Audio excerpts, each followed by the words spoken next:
companions, I'm delighted to let you know that I'm in the final stages of preparation for my next expedition into the southeast of Angola.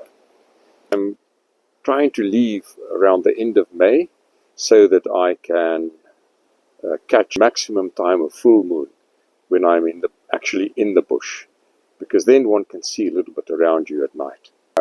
I'm hoping that I'll be able to fit in another post to tell you more. But I'm a little bit short of time because I'm busy making hay on the farm. And as you can appreciate, when complicated machines run, they break, and that keeps me busy. This is the last post, I think, about my previous expedition. Now, one day I came across this strange phenomenon in the veld.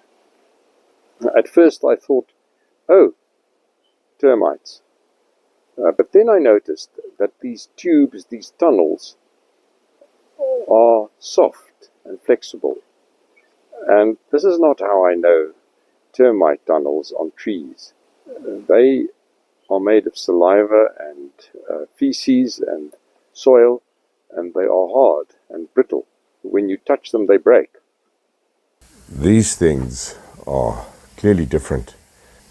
They appear to have been spun out of silk.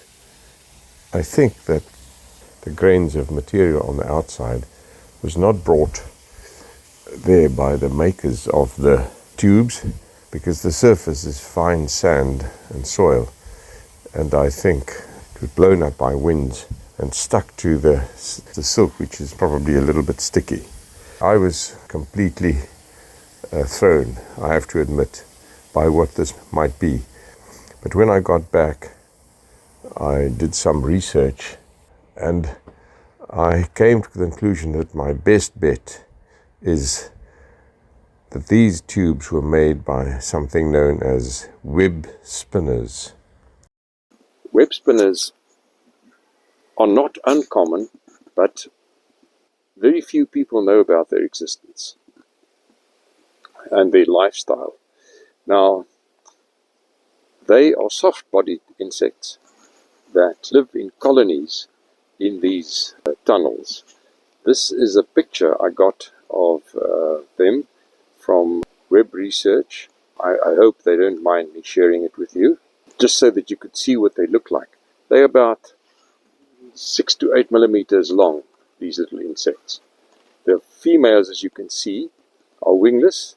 The males have wings, and the females have got these glands, these enlarged sacs on their front feet, from which they produce silk, and they spin these tunnels. The males can move around with their wings, and they have no purpose other than mating. The moment they've mated, they die. They don't even eat. Females, of course, have their young in these protective tunnels, and once they've hatched, then the young continue living with the colony inside the tunnel. Sometimes a female will leave and start a new set of tunnels or tubes. These web spinners are herbivores. They live off dead plant material and lichens and fungi and so on. But they are amazingly interesting little insects. And I was delighted to discover their existence and what their life cycle is. So, thank you very much for listening. I hope that you enjoyed this and you found it interesting. Good luck to you.